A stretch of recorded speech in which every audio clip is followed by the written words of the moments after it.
वसंतराव नाईक की आवाज फार थंड येतोय, जोरात बोला जरा. महानायक वसंतराव नाईक की.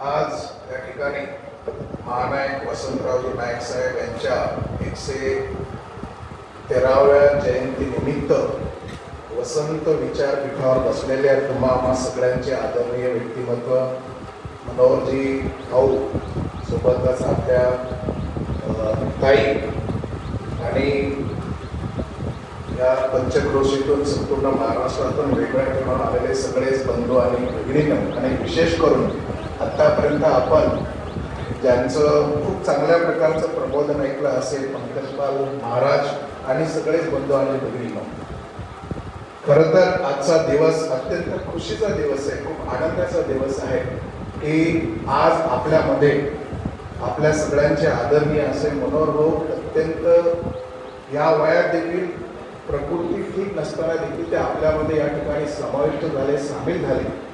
हा एक वेगळा आनंद आणि त्यांची ऊर्जा, खरंच त्यांची ऊर्जा बघून आपल्या सगळ्यांना या ठिकाणी ऊर्जा मिळणारच आणि मिळालेली आहे.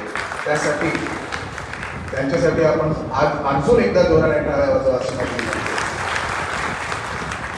माझ्या बंधूंना आणि भगिनींनो, कुठल्याही महामानवांची जयंती ज्यावेळेला आपण साजरी करत असतो त्यावेळेला मला नेहमी एक प्रश्न पडतो की ज्या महामानवांची जयंती आपण साजरी करतो त्या महामानवाने प्रचंड असे उत्तुंग असं काम केलेलं आहे. त्याने एवढं मोठं काम करून दाखवलं, परंतु त्यांनी एवढं मोठं काम करून दाखवलं असेल, पण त्यांची जयंती साजरी करत असताना त्यांना आपण काय हिशोब देतो? त्यांनी खूप काही केलं. सांगत बसलो तर आता वसंतराव नाईक साहेबाबद्दल अनेक तुम्हाला सगळ्यांना माहिती आहे की भीष्ट सांगितलं 1-2 दिवस सुद्धा पुरणार नाही, एवढं असं उत्तुंग महान कार्य आहे. परंतु ज्या महामानवाची जयंती आपण साजरी करत असतो त्या महामानवाला आपण हिशोब काय देतो, आपण काय करतो, आपण कसं करतो, कसं वागतो, कसं चालतो. त्यांनी एवढा आदर्श निर्माण केला, आपण काय आदर्श निर्माण करू शकतो हा प्रश्न तुम्ही आम्ही स्वतःला विचारलं पाहिजे असं मला वाटतं. आणि जोपर्यंत या प्रश्नाचं समाधानकारक उत्तर आपण आपल्याशी घेऊन देत नाही किंवा मिळत नाही तोपर्यंत मला वाटत नाही की आपण त्यांची जयंती साजरी करण्याइतके योग्य झालो. फार महत्वाची गोष्ट मला या ठिकाणी वाटते. आणि माझ्या बंधू आणि भगिनी, या महाराष्ट्रामध्ये अनेक संत महापुरुष होऊन गेलेत, अनेक महामानव होऊन गेलेत, त्या धर्तीवरती अनेक महामानव होऊन गेलेत, परंतु प्रतिगामी आणि पुरोगामी हे जे काही दोन प्रवाह या महाराष्ट्रात, या देशामध्ये, या जगामध्ये जे चाललेले आहेत त्यावेळेला एक खंत मला नेहमी वाटते की आतापर्यंत जेवढे महामानव झाले त्या महामानवांचा आपण आपल्या स्वतःच्या व्यक्तिगत फायद्यासाठी भांडवल म्हणून कधी उपयोग करू नये असं मला वाटतं.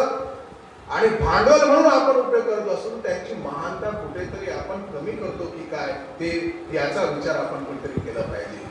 कारण मी नेहमी एक गोष्ट समजतो, सांगत असतो की या धर्तीवर सगळ्यात चांगला प्राणी जर कोणी असेल तर तो माणूस आहे, आणि सगळ्यात वाईट प्राणी जर कोणी असेल तो माणूसच आहे. या दोन्ही प्रवाह ज्यावेळेला आपापल्या सोयीने जर आपण वापरत असतो आणि म्हणून अनेक वेगवेगळे समस्या, प्रश्न या ठिकाणी निर्माण होतात. माझ्या बंधू आणि भगिनींनो, वसंतराव नाईक साहेबांबद्दल मी फार म्हणजे काय बोलू आणि काय नाही बोलू किंवा किती बोलायचं किती नाही बोलायचं, भयानक गोष्टी, मोठ्या अनेक गोष्टी आहेत. परंतु एक महत्वाची गोष्ट आज आम्हा सगळ्यांसमोर मला प्रामाणिकपणे सांगावंसे वाटते की वसंतराव नाईक साहेबांना आपण हरित क्रांतीचा प्रणेता म्हणून कुठेतरी सीमित करतो आहोत का, असं माझं मला नेहमी प्रश्न पडतो. कारण वसंतराव नाईक साहेब हे फक्त हरित क्रांतीचे प्रणेते नव्हते. वसंतराव नाईक साहेब हे खऱ्या अर्थाने महाराष्ट्राचे औद्योगिक क्रांतीचे प्रणेते देखील आहेत. आणि म्हणून माझ्या तमाम सगळ्या बंधूंना आणि भगिनींना माझं सांगणं असेल, माझं बोलणं असेल, माझं त्यांना विनंती असेल की इथून पुढे ज्या ज्या वेळेला आपण वसंतराव नाईक साहेबांचा उल्लेख करतो किंवा प्रत्येक ठिकाणी जे बॅनर पोस्टर्स आपण बनवतो त्या ठिकाणी त्यांचा उल्लेख करत असताना फक्त हरित क्रांतीचे प्रणेते नसून हरित आणि औद्योगिक क्रांतीचे प्रणेते म्हणून आपण त्यांचा उल्लेख करावा, म्हणजे खऱ्या अर्थाने त्यांच्या कार्याचा सन्मान त्या ठिकाणी होईल असं मला वाटतं.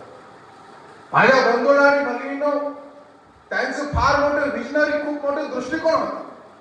मला आनंदाने आणि खूप मोकळ्या मनाने सांगावं असं वाटेल की कदाचित नवे विश्वासाने सांगतो, या भारत देशातील हा पहिला मुख्यमंत्री असा असावा किंवा आहे की ज्या वेळेला मिरगाचा पहिला पाऊस या धरती मातेवर पडतो, त्या पावसाचं संपूर्ण मंत्रालयामध्ये पेढे वाटून स्वागत करणारा हा भारतामधील पहिला मुख्यमंत्री असावा.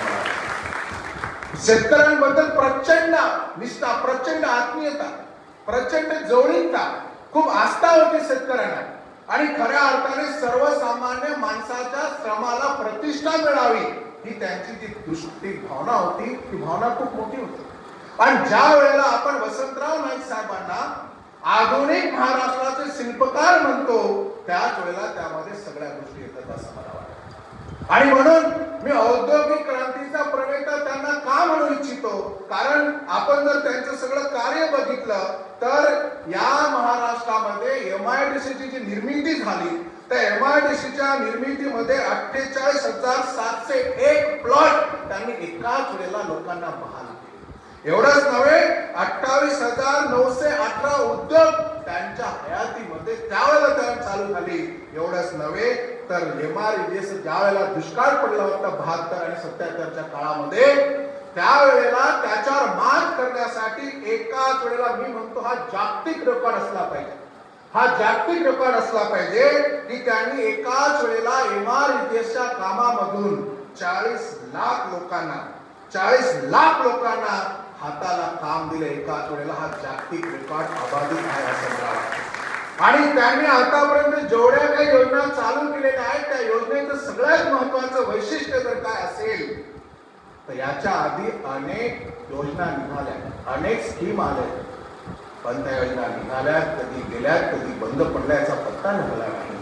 परंतु वसंतराव नाईक साहेबांनी ज्या काही योजना निर्माण केलेल्या आहेत, त्या योजना महाराष्ट्रातच नव्हे संपूर्ण देशामध्ये आज देखील चालू आहेत, त्या बंद पडलेल्या नाहीत. MIDCला आज आपण मनरेगाच्या नावाने ओळखतो. ती योजना फक्त महाराष्ट्रात नाही तर संपूर्ण देशामध्ये आज देखील सातत्याने त्या ठिकाणी चालते. त्याचा आदर्श फक्त महाराष्ट्राने नव्हे तर या महाराष्ट्रातील, या देशातील सगळ्या राज्याने त्या ठिकाणी घेतलेल्या माझ्या बंधू आणि भगिनींनो, ही गोष्ट आपण त्या ठिकाणी लक्षात असली पाहिजे. आणि म्हणून त्यासोबतच औद्योगिक क्रांतीचा प्रणेता मला का म्हणायचं आहे, कारण या महाराष्ट्रामध्ये जेवढे मी काही विद्युत जे प्रोजेक्ट झाले, औष्णिक केंद्र जे काही निर्माण झाले, त्यामध्ये कोराडीचा प्रकल्प असेल, चंद्रपूरचा प्रकल्प असेल, पारसा असेल, परळीचा असेल, हे जेवढे काही औष्णिक वीज केंद्र आहेत, ते सगळे वसंतराव नाईक साहेबांच्या कालावधीमध्ये झालेले आहेत. ही गोष्ट आपण त्या ठिकाणी लक्षात घेतली पाहिजे. आणि एवढंच नव्हे तर या महाराष्ट्रामध्ये जेवढे काही मोठे मोठे धरण आहेत, त्यामध्ये उजनीचं धरण असेल, त्यामध्ये जायकवाडीचं धरण असेल, पेंच असेल, अरुणावती असेल, अप्पर वर्धा असेल, ही सगळी धरणं वसंतराव नाईक साहेबांच्या कालावधीमध्ये निर्माण, त्यांच्या पुढाकाराने निर्माण झालेल्या आहेत. आणि म्हणून माझ्या बंधूंना आणि भगिनींनो, एक गोष्ट आपण लक्षात घेतली पाहिजे की ज्या वेळेला त्यांनी कितीतरी एकाच वेळेला, मला वाटते जवळपास नाही म्हटलं तरी 2,39,915 एकाच वेळेला सेट पंप शेतकऱ्यांना दिलेले आहेत. आणि म्हणून एक त्यांचा प्रसंग मला आठवतो.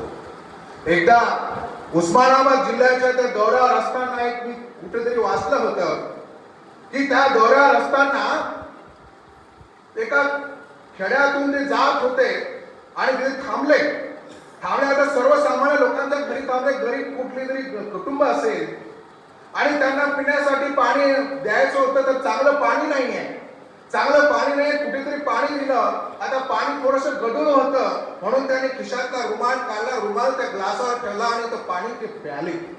आणि त्यावेळेला त्यांना वाटलं की या महाराष्ट्राचा मी मुख्यमंत्री आहे आणि या महाराष्ट्राचा मुख्यमंत्री असताना या माझ्या राज्यामध्ये माझ्या लोकांना स्वच्छ पाणी प्यायला मी अजून देखील इथे सुविधा निर्माण करू शकलो नाही. आणि ती गोष्ट त्यांच्या डोक्यामध्ये भिनली, ती संवेदना त्यांच्या डोक्यामध्ये जागृत झाली. आणि त्यानंतर त्यांनी तिथे सांगितलं की या महाराष्ट्रामध्ये इथून पुढे असल्या पाण्याची समस्या निर्माण होणार नाही. आणि म्हणून त्या एका प्रसंगामधून ग्रामीण पाणी पुरवठ्याची योजना संपूर्ण महाराष्ट्रामध्ये लागू झाली. केवढी मोठी गोष्ट आहे. एका प्रसंगात आणि ज्या वेळेला ते शेतकऱ्याच्या घरामध्ये जर बसले, कुठे एखाद्याला खुर्ची जर नाही मिळाली तर ते अन्न खाण्याचे पोते होते, त्या पोत्यावर बसायचे आणि पोत्यावर बसल्यानंतर त्यांना वाटायचं की मी एखाद्या सिंहासनावर बसलो की काय. ही भावना कदाचितच आज कुठे बघायला मिळेल का, हा फार मोठा प्रश्न आहे. माझ्या बंधूंनो आणि भगिनींनो, वसंतराव नाईक साहेबांनी फक्त गोरबंजारा समाजासाठी काम केलेलं नाहीये.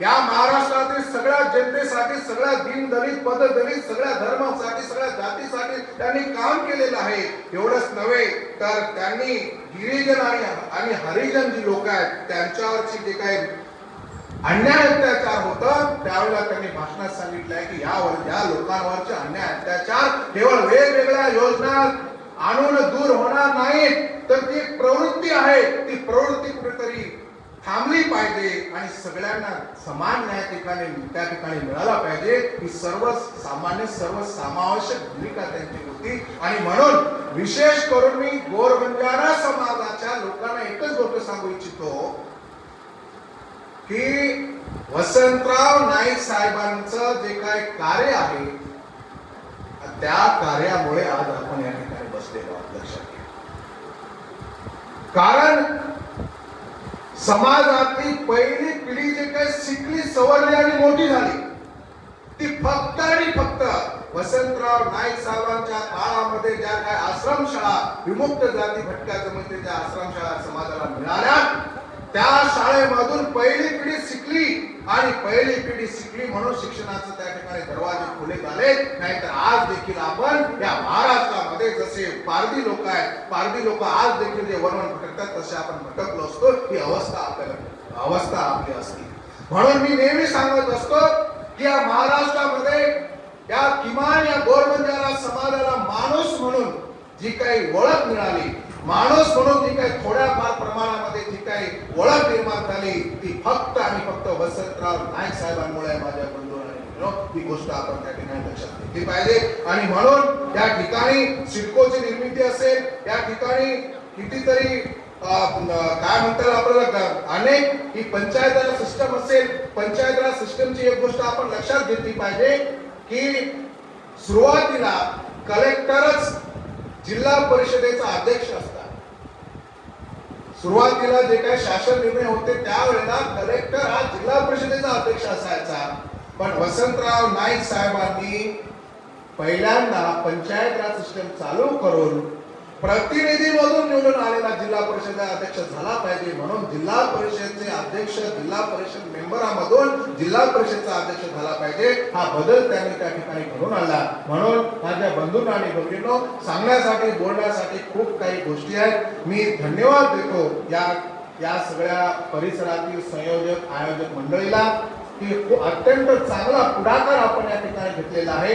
हा पुढाकार फक्त एवढ्या पुरता मर्यादित न राहता इथून पुढे दरवर्षी इथे लाखोच्या संख्येने लोक येतील, त्या पद्धतीने आपण वसंतराव नाईक साहेबांची जयंती साजरी केली पाहिजे. मला या ठिकाणी बोलवलं, माझं मान सन्मान केला आणि आपल्या समोर दोन शब्द व्यक्त होण्याची संधी त्या ठिकाणी दिली, त्याबद्दल धन्यवाद. जय हिंद, जय सेवालाल, जय मानवता, जय संविधान, जय विज्ञान, जय भारत, जय जवान, जय किसान.